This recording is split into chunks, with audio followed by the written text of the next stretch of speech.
Welcome to Math Invent. In this video, I'll be discussing questions from CSIRNet 2015 June session from the chapter Vector Space.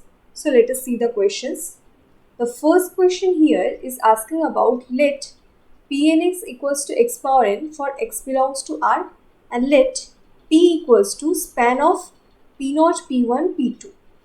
Okay, so Pnx is given as x power n where x belongs to real numbers. Capital P is defined as span of P0, which is x power 0, that is 1, P1, that is x power 1, so x, P2, that is x power 2, so x square. So span of 1, x, x square, x cube, and so on up to infinity. Then P is the vector space of all real valued continuous functions on R. P is the subspace of all real valued continuous functions on R. Let us define that as C. So C is what? C is vector space of all real valued continuous function. So we need to check that whether P equals to C or P is a subspace of C. Next, P0, P1, P2 up to infinity is a linearly independent set in the vector space of all continuous function on R. So whether P is linearly independent in C, and third we need to check trigonometric functions belongs to P. So trigonometric functions belongs to P or not. We need to check these three. Okay, so let us first check whether P equals to C or P is a subspace of C. So let us consider a trigonometric function sin x. So if sin x belongs to this capital P, then sin x will always be represented by some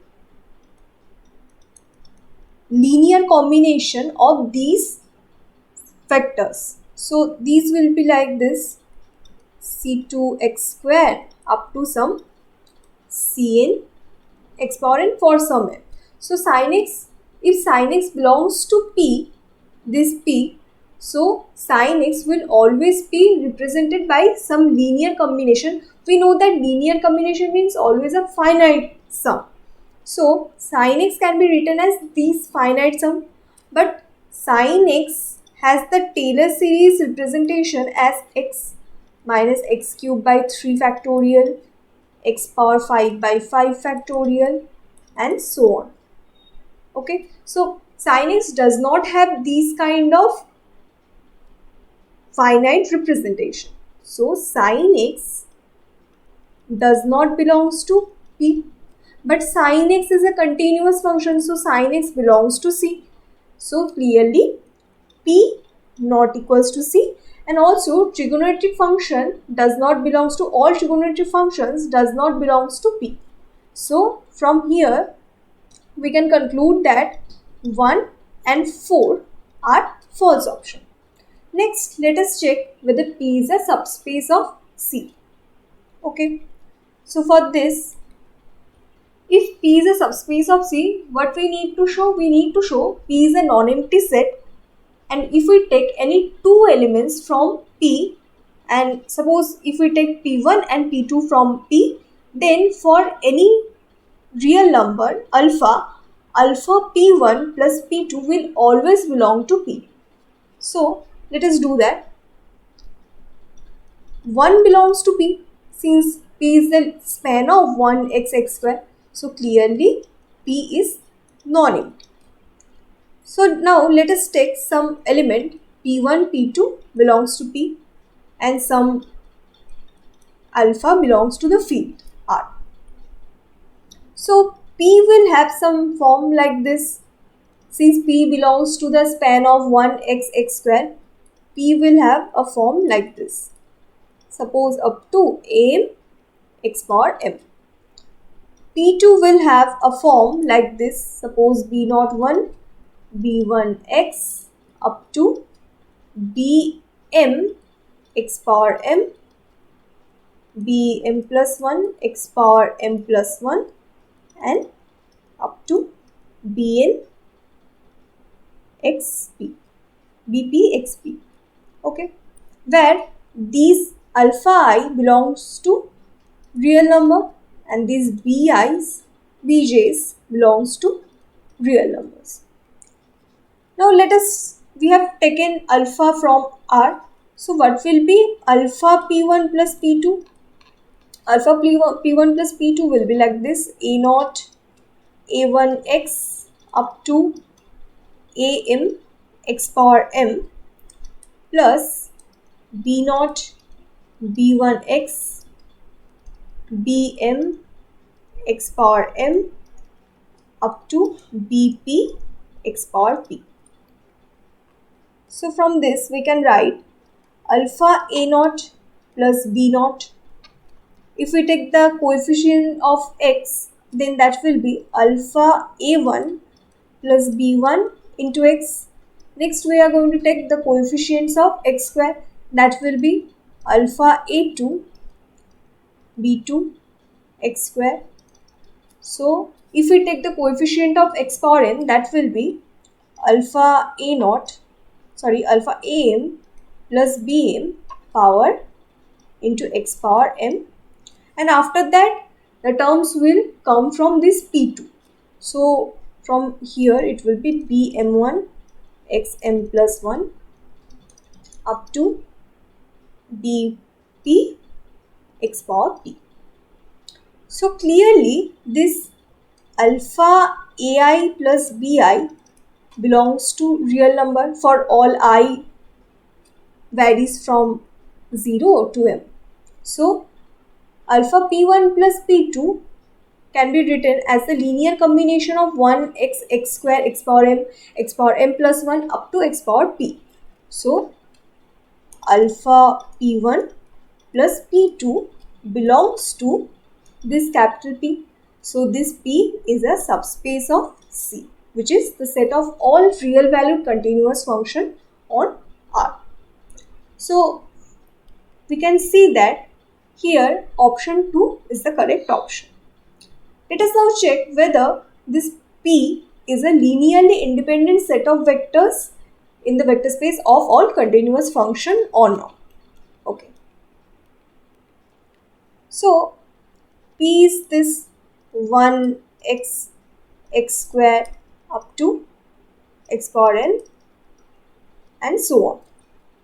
So since P is an infinite set, so in order to show that P is a linearly independent set, we need to show if we take any finite subset of P, that will always be linearly independent. So suppose let S be a subset of P which is finite. Okay. So S will contain the elements like this 1x square up to suppose x power p. So S contains polynomials which have different degrees, and we know that different degree polynomials are always linearly independent. So clearly S is linearly independent. Since S is any arbitrary subset of P, so P will be linearly independent. Since every subset of P is linearly independent, so this implies P is linearly independent. Okay. So option 3 is also a correct option, and from here we concluded that option 2 is also a correct option. So in this question, the correct options are option 2 and 3. 2 and 3 are the correct options. Let us now come to the next question. Okay. So the next question is, which of the following are subspaces of the vector space RQ? Okay, so suppose these four are given. Suppose this is W1, this is W2, this is W3, this is W4.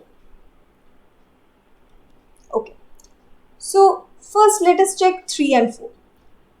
For option 3 and 4, we can see that W3 will contain those elements for which x plus y is equals to 1.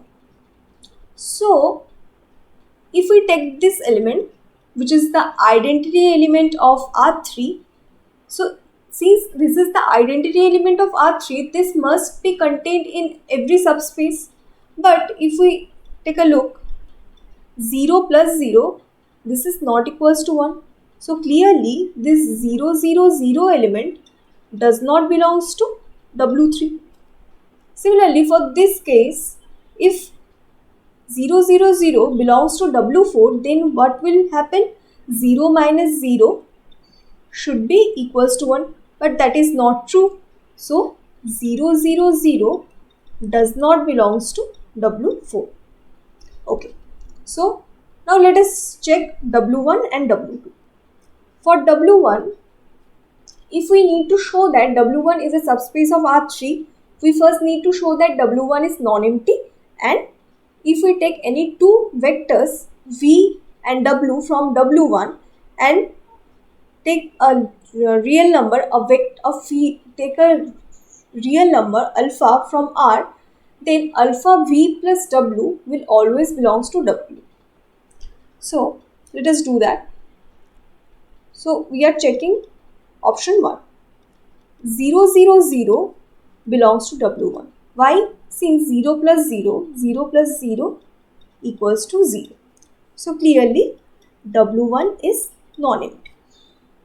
Let us take U equals to x1, y1, z1 belongs to W1, and V equals to x2, y2, z2 belongs to W2. And let us take alpha from R, which is the field. So since U belongs to W1, what will happen? X1 plus Y1 equals to 0. Since V belongs to W2, what will happen? X2 plus Y2 equals to 0. Now let us check whether alpha U plus V belongs to, here it will be W1, whether this element, this vector will belong to W1 or not. So alpha into x1, y1, z1 plus x2, y2, z2. So this becomes alpha x1 plus y1, alpha x2 plus y2, and alpha x3 plus alpha z1 plus z2. It will be x2, it will be y1, y2, it will be z1, z2. So if this belongs to W1, then this first two coordinates, their sum will be 0. So let us check that whether alpha x1 plus x2 plus alpha y1 plus y2 equals to 0 or not. So this can be written as alpha into x1 plus y1 plus x2 plus y2.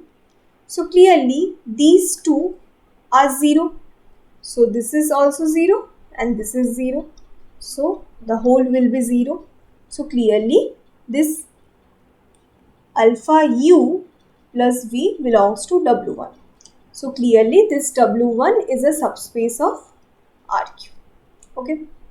Now let us see this second option. Here first and second coordinate, if we subtract the second coordinate from the first coordinate, that will be 0. So let us now see in a similar way. For option 2, clearly 0, 0, 0 belongs to W2, since 0 minus 0 equals to 0. So from here we can conclude that W2 not equals to 5. Similarly, let us take an element x1, y1, z1 belongs to W2 and V, another element x2, y2, z2 belongs to W2 and alpha from the field of real numbers. So alpha, since this belongs to W2, so what can we conclude? We can conclude x1 minus y1 equals to 0. From here we can conclude x2 minus y2 equals to 0. So alpha u plus v equals to alpha into x1, y1, z1 plus x2, y2, z2. In a similar manner, we can write like this. So alpha x1 plus x2, alpha y1 plus y2 and alpha z1 plus z2. So in order to alpha u plus v to be in W2, what should happen? Alpha x1 plus x2, if we subtract the second coordinate minus first coordinate, that will be 0. So alpha y1 plus y2, this should be 0. So let us check that. We can write this as alpha into x1 minus y1 plus x2 minus y2. So since x1 minus y1 equals to 0, this term will be 0, and since x2 minus y2 is 0, this term will be 0. So this is 0. So from here we can conclude that alpha u plus v belongs to W2. So clearly W2 is a subspace of RQ. So here option 3 and 4 are the false option and option 1 and 2 are the correct options. So thanks for watching this video and subscribe to the channel Math Invent. Thank you.